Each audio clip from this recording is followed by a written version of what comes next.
എല്ലാവർക്കും കർത്താവായ യേശുക്രിസ്തുവിന്റെ നാമത്തിൽ സ്നേഹവന്ദനം. ഇന്ന് നാം വായനയ്ക്കും ചിന്തയ്ക്കുമായി എടുക്കുന്ന വേദഭാഗം വിശുദ്ധ മത്തായി എഴുതിയ സുവിശേഷം 26 അധ്യായം 40 മുതൽ 54 വരെയുള്ള വാക്യങ്ങളാണ്.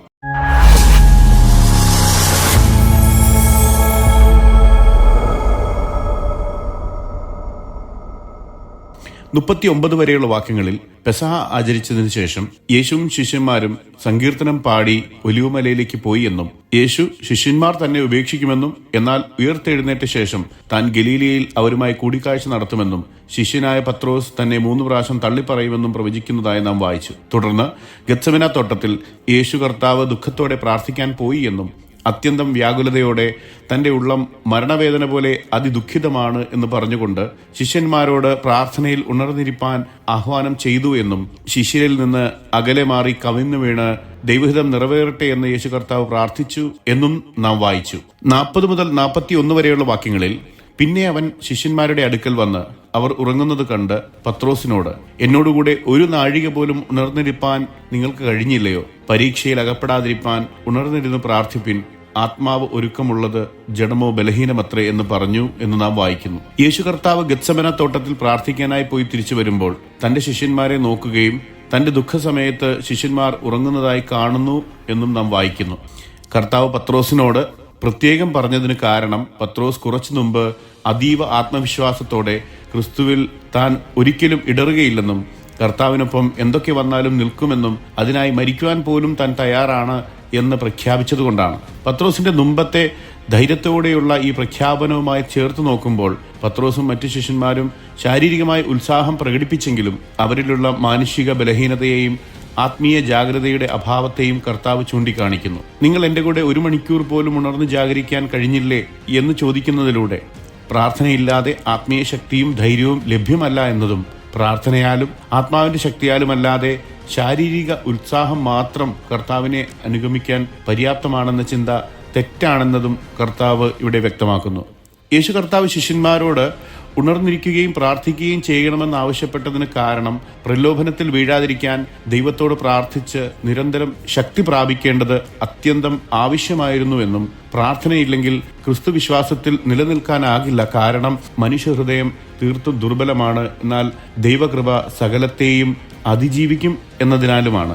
വിശ്വാസികൾക്ക് ജീവിതത്തിൽ പരീക്ഷകൾ ഇല്ലാതാക്കാൻ കഴിയില്ല, എന്നാൽ പരീക്ഷയിൽ വീഴാതിരിക്കാനും അങ്ങനെ ഇടറാതിരിക്കാനും ജാഗ്രതയും പ്രാർത്ഥനയും അനിവാര്യമാണ് എന്ന് കർത്താവ് ഇവിടെ വ്യക്തമാക്കുന്നു. ആത്മാവ് ദൈവത്തിനോടുള്ള സന്നദ്ധതയോടെ ഉണ്ടെങ്കിലും മനുഷ്യരുടെ ജഡം ദുർബലമാണെന്ന് യേശു കർത്താവ് ഇവിടെ മുന്നറിയിപ്പ് നൽകുന്നു. ശാരീരിക ബലഹീനതയും ആശ്വാസത്തിനായുള്ള മോഹവും കഷ്ടപ്പാടുകൾ നേരിടാനുള്ള താല്പര്യക്കുറവുമൊക്കെ ഈ ദുർബലതയുടെ ഭാഗങ്ങളാണ്. അതിനാൽ ശത്രുവിന്റെ പ്രലോഭനങ്ങളെ അതിജീവിക്കാനായി ആത്മീയ ജാഗ്രതയും ദൈവത്തിന്റെ കരുണയിലേക്ക് അഭയം പ്രാപിക്കാനുള്ള പ്രാർത്ഥനയും അനിവാര്യമാണ് എന്ന് കർത്താവ് വ്യക്തമാക്കുന്നു. ഫിലിപ്പി ലേഖനം 4 അധ്യായം 6 മുതൽ 7 വരെയുള്ള വാക്യങ്ങളിൽ ഒന്നിനെക്കുറിച്ചും വിചാരപ്പെടരുത്, എല്ലാറ്റിലും പ്രാർത്ഥനയാലും അപേക്ഷയാലും നിങ്ങളുടെ ആവശ്യങ്ങൾ സ്തോത്രത്തോടുകൂടെ ദൈവത്തോട് അറിയിക്കുകയത്രേ വേണ്ടത്. എന്നാൽ സകല ബുദ്ധിയെയും കവിയുന്ന ദൈവസമാധാനം നിങ്ങളുടെ ഹൃദയങ്ങളെയും നിലവുകളെയും ക്രിസ്തുയേശുവിങ്കൽ കാക്കും എന്നെഴുതിയിരിക്കുന്നു. മനസ്സ് സന്നദ്ധമെങ്കിലും ജഡം ദുർബലമാണ് എന്നതിലൂടെ കർത്താവ് മനുഷ്യന്റെ അവസ്ഥ വ്യക്തമാക്കുന്നു. മനസ്സിൽ നല്ലത് ചെയ്യണമെന്ന ആഗ്രഹമുണ്ടെങ്കിലും ജഡത്തിന് അതിനുള്ള പ്രാപ്തിയില്ല എന്ന് റോമാലേഖനം 7 അധ്യായം 18 മുതൽ 19 വരെയുള്ള വാക്യങ്ങളിലും വ്യക്തമാക്കിയിരിക്കുന്നു. പ്രാർത്ഥനയിലൂടെ പരിശുദ്ധാത്മാവിന്റെ ശക്തിയിലാണ് ആശ്രയിക്കേണ്ടത് എന്നാണ് കർത്താവ് ഇവിടെ അർത്ഥമാക്കുന്നത്. 42 വാക്യത്തിൽ രണ്ടാമതും പോയി, പിതാവേ, ഞാൻ കുടിക്കാതെ അത് നീങ്ങിക്കൂടാ എങ്കിൽ നിന്റെ ഇഷ്ടമാകട്ടെ എന്ന് പ്രാർത്ഥിച്ചു എന്ന് കാണുന്നു. യേശു ശിഷ്യന്മാരെ ഉണർന്നിരിക്കാനും പ്രാർത്ഥിക്കാനും പ്രബോധിപ്പിച്ച ശേഷം വീണ്ടും പ്രാർത്ഥിക്കാൻ അല്പം ദൂരത്തേക്ക് പോയി എന്നും പിതാവിനോട് തന്റെ കഷ്ടപ്പാടുകൾ ഒഴിവാക്കാമോ എന്നും എന്നാൽ തന്റെ ഇഷ്ടമല്ല പിതാവിന്റെ ഇഷ്ടം നിറവേറട്ടെ എന്ന് പ്രാർത്ഥിക്കുന്നു എന്നും കാണുന്നു. തന്റെ കുരിശുമരണവും കഷ്ടപ്പാടുകളും ദൈവത്തിന്റെ മഹത്വത്തിനും തന്റെ ജനത്തിന്റെ രക്ഷയ്ക്കുമായി ദൈവഹിതമെങ്കിൽ ഏറ്റെടുക്കാൻ യേശുക്രിസ്തു തയ്യാറായിരുന്നു എന്നതിൽ നിന്ന് പിതാവിനോടുള്ള പൂർണ്ണമായ അനുസരണവും പിതാവിന്റെ ഉദ്ദേശത്തിന് കീഴ്പ്പെടാനുള്ള ക്രിസ്തുവിന്റെ പരിപൂർണ സന്നദ്ധതയും പ്രകടമാകുന്നു. മാത്രമല്ല ദൈവം നിശ്ചയിച്ച പദ്ധതി കൃത്യമായി നടപ്പിലാകുമെന്നും മാനുഷികമായി വേദന അനുഭവിച്ചെങ്കിലും ദൈവഹിതം നടത്തണമെന്ന ദൗത്യത്തിനായി സ്വയം ദൈവത്തിൽ തന്നെ ആശ്രയിച്ചുവെന്നും ഇവിടെ വ്യക്തമാകുന്നു. ദൈവപുത്രനായ യേശുക്രിസ്തു പിതാവിന്റെ ഇഷ്ടം നിറവേറ്റാനായി ഭൂമിയിൽ മനുഷ്യനായി അവതരിച്ചു വന്നു. തന്റെ മനുഷ്യ പ്രകൃതത്തിലെ ബലഹീനതകൾ ഉറച്ച പ്രാർത്ഥനയാലും അപേക്ഷയാലും ദൈവത്താൽ ശക്തി ലഭിച്ച് പൂർണ്ണമായി ദൈവത്തിന്റെ ഉദ്ദേശത്തിന് കീഴടങ്ങിയെന്ന് യോഹന്നാന്റെ സുവിശേഷം 6-ാം അധ്യായം 38-ാം വാക്യം, എബ്രായ ലേഖനം 5-ാം അധ്യായം 8-ാം വാക്യം എന്നീ വേദഭാഗങ്ങൾ വ്യക്തമാക്കുന്നു. 43 മുതൽ 46 വരെയുള്ള വാക്യങ്ങളിൽ അനന്തരം അവൻ വന്ന് അവർ കണ്ണിന് ഭാരമേറുകയാൽ പിന്നെയും ഉറങ്ങുന്നത് കണ്ടു. അവരെ വിട്ട് മൂന്നാമതും പോയി ആ വചനം തന്നെ ചൊല്ലി പ്രാർത്ഥിച്ചു. പിന്നെ ശിഷ്യന്മാരുടെ അടുക്കൽ വന്നു, ഇനി ഉറങ്ങി ആശ്വസിച്ചു കൊള്ളുവിൻ, നാഴിക അടുത്തു, മനുഷ്യപുത്രൻ പാപികളുടെ കയ്യിൽ ഏൽപ്പിക്കപ്പെടുന്നു. എഴുന്നേൽപ്പിൻ, നാം പോക, ഇതാ എന്നെ കാണിച്ചു കൊടുക്കുന്നവൻ അടുത്തിരിക്കുന്നു എന്ന് പറഞ്ഞു എന്ന് നാം വായിക്കുന്നു. യേശു കർത്താവ് വീണ്ടും പ്രാർത്ഥിച്ച ശേഷം തിരിച്ചു വന്നപ്പോൾ ശിഷ്യന്മാർ വീണ്ടും ഉറങ്ങുന്നതായി കണ്ടു. കാരണം അവരുടെ കണ്ണുകൾ നിദ്രാഭാരമുള്ളവയായിരുന്നു. എന്നാൽ ഇത് അവരുടെ മനഃപൂർവ്വമുള്ള അലസതയല്ല, മറിച്ച് അവരുടെ മാനുഷിക ദൗർബല്യത്തിന്റെ തെളിവായിരുന്നു. പ്രാർത്ഥനയില്ലായ്മ വിശ്വാസിയുടെ ആത്മീയ അവസ്ഥയെ ദുർബലമാക്കുമെന്ന് കർത്താവ് പറഞ്ഞത് ഇതിലൂടെ വ്യക്തമാകുന്നു. യേശു കർത്താവ് 3-ാം പ്രാവശ്യം ദൈവഹിതത്തിനായി ആവർത്തിച്ച് പ്രാർത്ഥിച്ചുവെന്നും ശിഷ്യന്മാർ വീണ്ടും ഉറങ്ങുക മാത്രം ചെയ്യുന്നു എന്ന് കണ്ടപ്പോൾ കർത്താവ് ശിഷ്യന്മാരോട് ഇനി ഉറങ്ങി വിശ്രമിക്കുവിൻ എന്ന് പരിഹാസരൂപേണ അവരുടെ അശ്രദ്ധയെ ചൂണ്ടിക്കാണിച്ചു. കാരണം യേശുക്രിസ്തുവിന്റെ പീഡാസഹനത്തിനായി ഏൽപ്പിക്കപ്പെടുവാനുള്ള നാഴിക വന്നു കഴിഞ്ഞിരുന്നു. മനുഷ്യപുത്രൻ പാപികളുടെ കൈകളിൽ ഏൽപ്പിക്കപ്പെടുന്നു എന്ന പ്രഖ്യാപനം അവന്റെ രക്ഷാപ്രവർത്തനത്തിന്റെ അന്തിമഘട്ടം അവിടെ ആരംഭിച്ചു എന്നത് സൂചിപ്പിക്കുന്നു. എന്നെ കാണിച്ചു കൊടുക്കുന്നവൻ അടുത്തിരിക്കുന്നു എന്ന് പറഞ്ഞതിൽ യൂദാസിന്റെ പേര് പരാമർശിക്കുന്നില്ല എങ്കിലും തന്നെ വഞ്ചിച്ച് കാണിച്ചു കൊടുക്കുമെന്നത് സർവജ്ഞാനത്തോടെ അറിയുന്നു എന്നത് ശിഷ്യന്മാരുടെ ശ്രദ്ധയിൽപ്പെടുത്തിയതാണ് എന്ന് മനസ്സിലാക്കാം. 47 മുതൽ 50 വരെയുള്ള വാക്യങ്ങളിൽ അവൻ സംസാരിക്കുമ്പോൾ തന്നെ പന്തിരുവരിൽ ഒരുത്തനായ യൂദയും അവനോടുകൂടെ മഹാപുരോഹിതന്മാരും ജനത്തിന്റെ മൂപ്പന്മാരും അയച്ച വലിയൊരു പുരുഷാരവും വാളും വടികളുമായി വന്നു.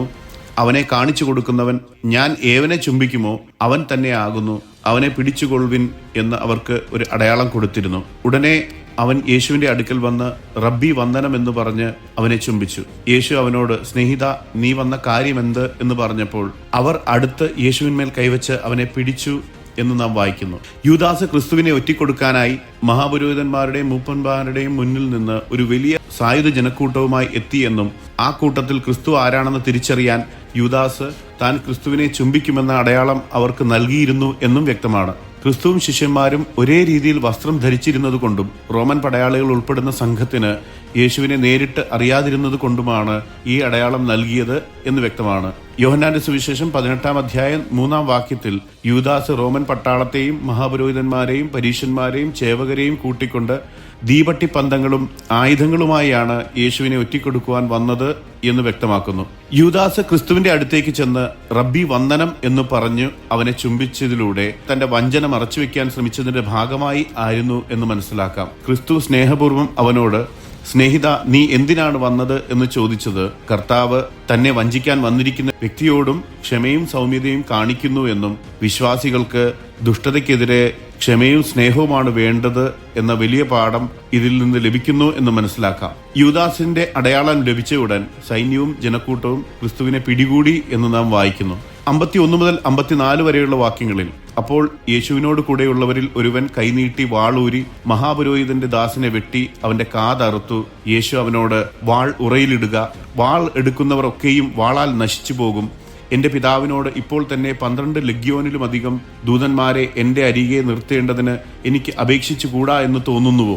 എന്നാൽ ഇങ്ങനെ സംഭവിക്കണമെന്നുള്ള തിരുവെഴുത്തുകൾക്ക് എങ്ങനെ നിവൃത്തി വരും എന്ന് പറഞ്ഞു എന്ന് നാം വായിക്കുന്നു. യേശുവിനോട് കൂടെയുള്ളവരിൽ മഹാപുരോഹിതന്റെ ദാസനെ വെട്ടിയ ഒരുവൻ എന്ന് ഇവിടെ പറഞ്ഞിരിക്കുന്നത് പത്രോസിനെ ഉദ്ദേശിച്ചാണ് എന്നും അങ്ങനെ വെട്ടിയതിലൂടെ ഒരു വ്യക്തിയുടെ വലതേ ചെവി മുറിഞ്ഞുപോയി എന്നും ആ ദാസന്റെ പേര് മെൽക്കോസ് എന്നാണ് എന്നും യോഹന്നാന്റെ സുവിശേഷം 18-ാം അധ്യായം 10-ാം വാക്യം കൂടെ ചേർത്ത് വായിച്ചാൽ വ്യക്തമാണ്. യേശു പത്രോസിനെ ശാസിക്കുകയും മുറിവേറ്റയാളുടെ ചെവി തൽക്ഷണം സുഖപ്പെടുത്തിയെന്നും ലൂക്കോസിന്റെ സുവിശേഷം 22-ാം അധ്യായം 51-ാം വാക്യത്തിൽ നിന്ന് മനസ്സിലാക്കാം. യേശുവിനെ സംരക്ഷിക്കാനുള്ള തിടുക്കത്തിൽ തന്റെ വാൾ പുറത്തെടുത്ത് മഹാപുരോഹിതന്റെ ദാസനെ വെട്ടിയ പത്രോസിനോട് വാൾ ഉറയിലിടുക, വാൾ എടുക്കുന്നവരൊക്കെയും വാളാൽ നശിച്ചു പോകുമെന്ന് പറഞ്ഞത് അക്രമാസക്തമായി ജീവിക്കുന്ന ഒരാൾ അക്രമാസക്തമായ രീതിയിൽ തന്നെ അവസാനിക്കുമെന്നും അക്രമത്തിന് കാരണമാകുമെന്നതിനാൽ അക്രമം പ്രവർത്തിക്കുന്നവരൊക്കെയും അക്രമാസക്തമായ ലക്ഷ്യങ്ങളിൽ തന്നെ എത്തിച്ചേരുമെന്നും ക്രിസ്തീയ ജീവിതമാർഗത്തിൽ അക്രമത്തിന് യാതൊരു ഇടയുമില്ലെന്നും സകല വിശ്വാസികളോടും കർത്താവ് ഇവിടെ ഉപദേശിക്കുന്നതാണ് എന്ന് വ്യക്തമാണ്. എന്റെ പിതാവിനോട് ഇപ്പോൾ തന്നെ 12 ലഗ്യോനിലുമധികം ദൂതന്മാരെ എന്റെ അരികെ നിർത്തേണ്ടതിന് എനിക്ക് അപേക്ഷിച്ചുകൂടാ എന്ന് തോന്നുന്നുവോ എന്ന് വ്യക്തമാക്കുന്നതിലൂടെ ദൈവത്തിന്റെ ശക്തി അതിരില്ലാത്തതാണ് എന്നും അതിനാൽ പത്രോസിന്റെ വാളോ മറ്റെന്തെങ്കിലും ഭൗതിക ശക്തിയോ യേശു കർത്താവിനെ സംരക്ഷിക്കാൻ ആവശ്യമില്ല എന്നും വ്യക്തമാക്കുന്നു. ക്രിസ്തു പിതാവിന്റെ ആജ്ഞാനുസൃതം മനുഷ്യനായി സഹനദാസൻ എന്ന നിലയിൽ വന്നതുകൊണ്ട് അത്യന്തം ശക്തമായ സ്വർഗീയ ദൂതന്മാരുടെ സൈനിക സുരക്ഷ തൽക്ഷണം ലഭിക്കുമായിരുന്നുവെങ്കിലും ദൈവത്തിന്റെ പദ്ധതി അനുസരിച്ച് തനിക്ക് നേരിടുന്ന സകല കഷ്ടതകളും സഹിക്കാൻ തയ്യാറായിരുന്നു എന്നും കർത്താവ് വ്യക്തമാക്കുന്നു. എന്നാൽ ഇങ്ങനെ സംഭവിക്കണമെന്നുള്ള തിരുവെഴുത്തുകൾക്ക് എങ്ങനെ നിവൃത്തി വരുമെന്ന് കർത്താവ് ചോദിക്കുന്നതിലൂടെ ക്രിസ്തുവിന്റെ കഷ്ടപ്പാടുകളും മരണവും തിരുവെഴുത്തുകളിൽ പ്രവചിക്കപ്പെട്ടതാണെന്നും അവ ഇങ്ങനെയുള്ള ഓരോ സംഭവങ്ങളാൽ തന്നെ നിവൃത്തിയാകേണ്ടതാണെന്നും യേശു കർത്താവ് വ്യക്തമാക്കുന്നു. ദൈവത്തിന്റെ ഉദ്ദേശം മാറാത്തതും കൃപയുടെ ഉടമ്പടി ഉറപ്പുള്ളതുമാകയാൽ യേശു ക്രിസ്തു മനുഷ്യ സ്വഭാവം സ്വീകരിച്ച് കഷ്ടപ്പെടുകയും മരണശിക്ഷ ഏറ്റെടുക്കുകയും വേണം എന്ന് തിരുവെഴുത്തുകളിൽ ക്രിസ്തുവിനെ കുറിച്ച് പ്രവചിക്കപ്പെട്ട എല്ലാ കാര്യങ്ങളും സംഭവിച്ചിരിക്കണമെന്നത് ദൈവിക പദ്ധതി നിറവേറ്റുന്നതിനും അങ്ങനെ തന്റെ പീഠാസഹനവും മരണവും മുഖാന്തിരം തന്നിൽ വിശ്വസിക്കുന്നവരുടെ പാപപരിഹാരത്തിനും രക്ഷയ്ക്കും അനിവാര്യമാണെന്നതും കർത്താവ് ഇവിടെ ഓർമ്മിപ്പിക്കുന്നു. ദൈവത്തിന്റെ നാമം വാഴ്ത്തപ്പെടുമാറാകട്ടെ.